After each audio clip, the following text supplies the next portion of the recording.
நீங்கள் பார்த்து கொண்டிருப்பது உங்கள் ஜாஷுவா டிவி. சகல ஜனங்களுக்கும் நற்செய்தி. இயேசு கிறிஸ்துவின் அன்பு என்றும் மாறாதது. இயேசு கிறிஸ்துவின் கிருபை என்றும் குறையாதது.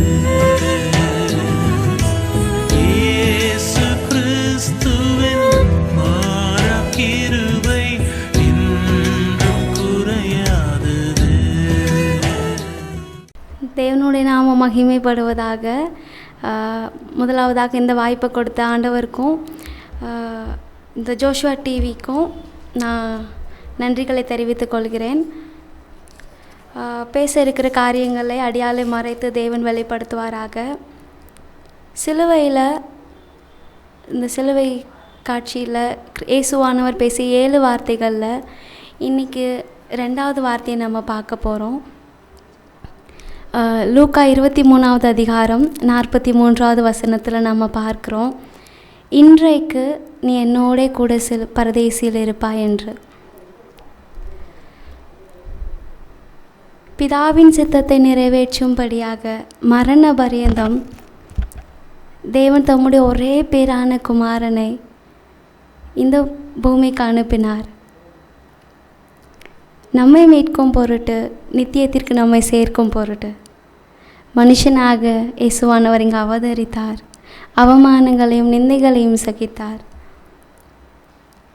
தன்னை மயிர் கத்தரிக்கிறவனுக்கு முன்பாக கொண்டு போகிற சத்தமிடாதிருக்கிற ஆட்டுக்குட்டியை போல வாயை திறவாதிருந்தாராம் இயேசுவானவர். சிலுவையில் சிந்தப்பட்ட அந்த ஒவ்வொரு துளி வெளியேற பெற்ற இரத்தத்தில் நனைந்த அந்த சிலுவை பாடிச்சான், இந்த வெளியேற பெற்ற அன்பை பெற்றுக்கொள்வதற்கு, இந்த வெளியேற பெற்ற அன்பை பெற்றுக்கொள்வதற்கு நான் பாத்திரன் அல்ல என்று. அந்த சிலுவைக்கு தெரியலை யாருக்காக எதுக்காக அந்த ரத்தம் சிந்தப்பட்டது என்று. இல்லை, நான் மறுபடியும் சொல்கிறேன், சிந்தப்பட்ட ஒவ்வொரு துளி இரத்தமும் இரத்தத்தால் நனைந்த அந்த சிலுவை சொல்லிச்சான், ஒரு பாட்டாகவே பாடிச்சான், இந்த விலையேற பெற்ற அன்பை பெற்றுக்கொள்வதற்கு நான் பாத்திரன் அல்ல என்று. அதுக்குள்ளே எவ்வளோ சந்தோஷம் இல்லை?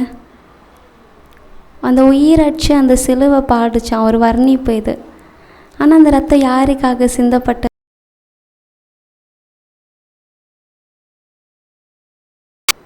சிலுவைக்கு கீழே உள்ள அத்தனை ஜாதி ஜனங்களும் ஏறெடுத்து பார்த்துட்டு இருந்தாங்களாம். சிலுவையில் அறையப்பட்ட அந்த இயேசுவானவர் ஏதாவது ஒரு காரியத்தை பேசுவாரா, ஏதாவது அவரோட வாயை திறப்பாரா அப்படின்னு சொல்லி ஏங்கி பார்த்துட்டு இருந்த வேளையில் இயேசுவானவர் 7 வார்த்தைகள் அந்த சிலுவையில் பேசினார். அதில் ஒரே ஒரு காரியத்தை இன்றைக்கி நாம் பார்க்க போகிறோம். 2வது வார்த்தை, இன்றைக்கு நீ என்னோட கூட பரதேசியில் இருப்பாய். இந்த வார்த்தையை தன் பக்கத்தில் இருந்த அந்த குற்றவாளிக்கு ஆண்டவர் சொல்லுறாரு.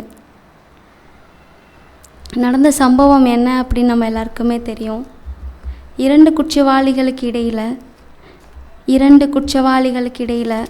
ஒரு குற்றமும் செய்யாத, ஒரு குற்றமும் அறியாத இயேசுவானவர்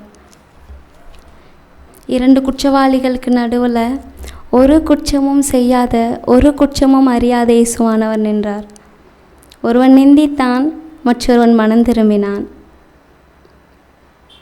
நாம் இன்றைக்கி யாரை போல் இருக்கோம்? நமக்காகவும் தான் ஆண்டவர் மரித்தார், பாடுகளை அனுபவித்தார். நாம் அந்த நிந்திக்கிறவனை போலே இருக்கிறோமா, இல்லை அந்த மனம் திரும்பின போல் நாம் இருக்கிறோமா? அவர் பேசி அந்த வார்த்தை என்ன காரியத்தை சொல்ல வருது?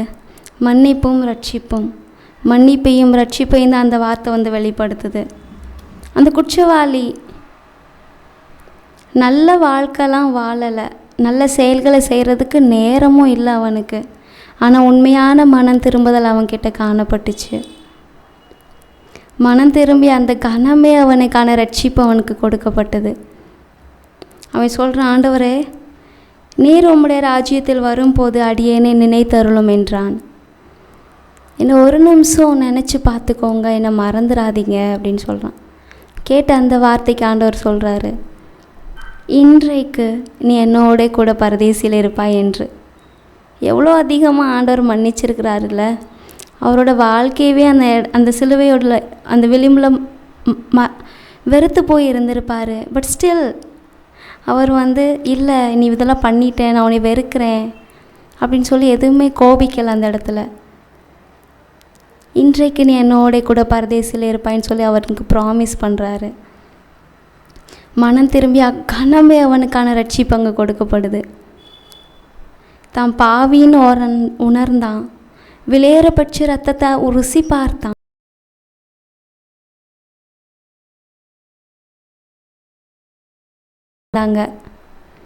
வலது புறத்தில் ஒருத்தன், இடது புறத்தில் ஒருத்தன்.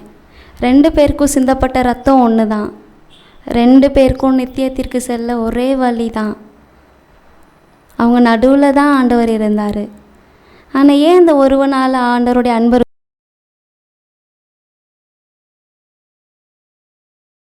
அனுபவிக்க முடியலை? ஏன் அந்த ஒருவனால் அவ்வளோ அவகிட்ட நெருங்க முடியலை?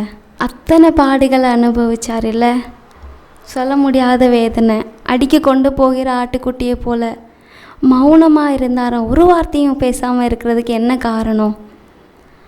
இந்த அண்ட சராசரத்தையும் அவர் மூலமாக தான் ஆண்டவர் உருவாக்குனார். அப்புறம் ஏன் அந்த சிலுவையில் அவர் அமைதியாக இருக்கணும்? அந்த ஜனங்கள் எல்லாம் பார்த்துட்டு இருக்காங்க, ஒரு வார்த்தை பேச மாட்டாரா, ஒரு வார்த்தை பேச மாட்டாரான்னு. எதுவுமே அவர் பேசாமல் இருந்தார். எதுக்காக நான் சொல்லட்டுமா? தமக்கு முன் வைக்கப்பட்டிருந்த அந்த சந்தோஷத்தின் பொருட்டு சிலுவை அவர் சகித்தாராம். தமக்கு முன் வைக்கப்பட்டிருந்த அந்த சந்தோஷம் யாருன்னு நினைக்கிறீங்க? அந்த சிலுவைன்னு நினைக்கிறீங்களா? அந்த சிலுவை அவ்வளோ சந்தோஷப்பட்டுச்சு. எனக்காக ஏன் மேலே அவருடைய ரத்தம் சிந்தப்படுதே, இந்த ரத்தத்தில் நான் நினைக்கிறேனே அப்படின்னு சொல்லி சிலுவைக்கு இருந்த சந்தோஷம் இன்றைக்கி நமக்கு இல்லையே. ஆனால் ஆண்டவர் சொல்கிறாரு, எனக்கு முன் வைக்கப்பட்டிருந்த அந்த சந்தோஷம் நாம தான் அந்த சந்தோஷம். உங்களுக்காகவும் எனக்காகவும் தான் அவர் அந்த சிலுவையை சகித்தார்னு பார்க்க முடியுது. எவ்வளோ தூரம் அவரை நம்ம காயப்படுத்தியிருப்போம், துன்பப்படுத்தியிருப்போம், வெறுத்திருப்போம்ல. ஆனால் அவர் சொல்கிறாரு, நீங்கள் தான் என் சந்தோஷம். நம்ம அவருக்கு முன்னாடி இருக்க போய் தான், நம்மளை அவருக்கு முன்னாடி வச்சுட்டு நீ தான்ப்பா என் சந்தோஷம், உனக்காக இந்த சிலுவை என்னை எத்தையும் நான் சகிப்பேன்னு ஆண்டவர் சொல்ல பார்க்குறோம். அந்த சந்தோஷத்துக்காக நாம் என்ன செஞ்சோம்? உனக்காகவும் எனக்காகவும் தானே அத்தனையும் சகித்தார். we are his happiness. நாம தான் அவருடைய சந்தோஷம். அவரோட மரணத்தை கூட அவர் அந்த அளவுக்கு நேசிக்கலை. ஏன்னா நம்ம அவர் முன்னாடி இருந்ததுனால. ஏன் பிள்ளை பாவத்துக்குள்ளே போயிடக்கூடாது, ஏன் பிள்ளையை நான் மீட்டெடுக்கணும், ஏன் பிள்ளை அழிந்து போயிடக்கூடாது, பாதாளத்துக்கு போயிடக்கூடாதுன்னு சொல்லிட்டு அந்த மரணத்தையும் ருசி பார்த்தாராம் அவர். அது பெரிய விஷயமாகவே அவர் பார்க்கலையாம். இன்றைக்கு என்னோட கூட நீ பரதேசியில் இருப்பாய்.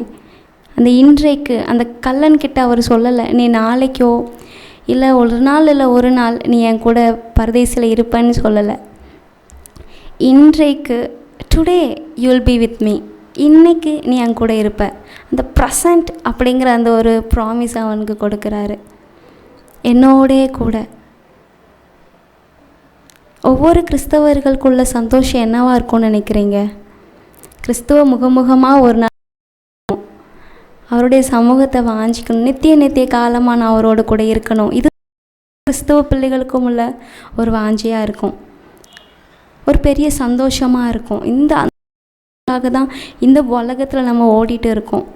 ஆனால் அந்த சிலுவையின் நேரத்தில் கூட ஆண்டவர் அவனுக்கான சந்தோஷத்தை கொடுக்குறாரு.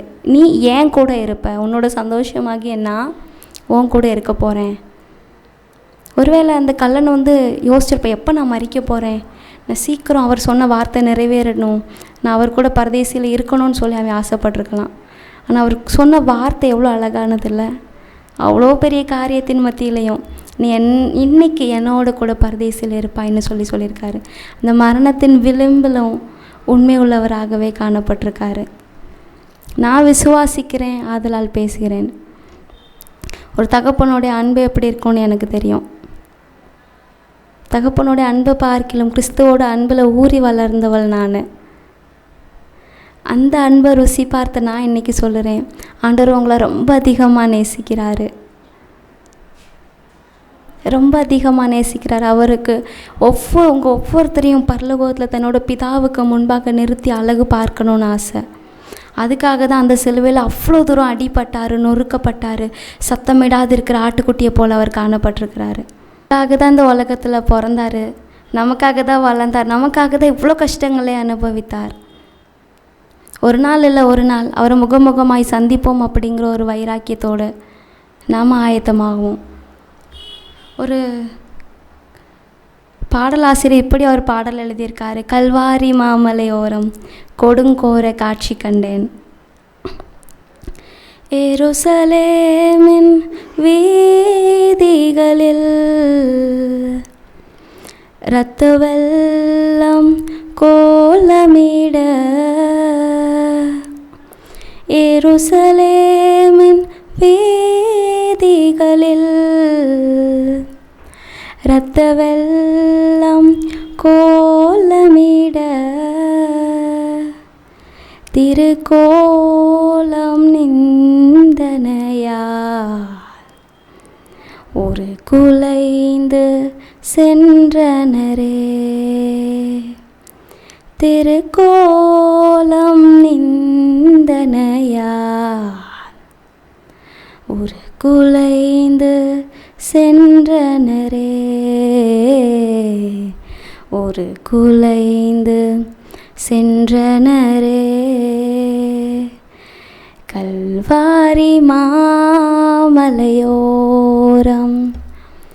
கொடுங்கோர காட்சி கண்டேன், கண்ணில் நீர் வழிந்திடுதே, எந்தன் மீட்பர் இயேசுவதோ, எந்தன் மீட்பர் இயேசுவதோ, சிலுவை தன் தோளதிலே சிதறும் தன் வேர்வையிலே, சிலுவை தன் தோளதிலே சிதறும் தன் வேர்வையிலே, சிறுமை அடைந்தவராய் நிந்தனை பல சகித்தார், சிறுமை அடைந்தவராய் நிந்தனை பல சகித்தார். கல்வாரி மாமலையோரம் கொடுங்கோர காட்சி கண்டேன், கண்ணில் நீர் வழிந்திடுதே, எந்தன் மீட்பர் இயேசுவதோ, எந்தன் மீட்பர் இயேசுவதோ. ஆமாங்க, சிலுவையை தன்னோட தோளில் போட்டுட்டு சிதறும் அந்த வேர்வையில் நிந்தனைகள் பல சகித்தார், உங்களுக்காகவும் எனக்காகவும், அவருடைய சந்தோஷமாகிய உங்களுக்காகவும் எனக்காகவும் அந்த சிலுவையை சந்தோஷமாக அவர் சகித்தார்.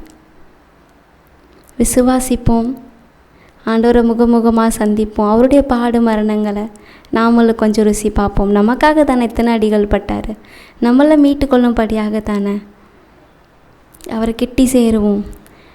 தேவனுடைய நாமம் மாத்திரம் மகிமைப்படுவதாக. ஆமென்.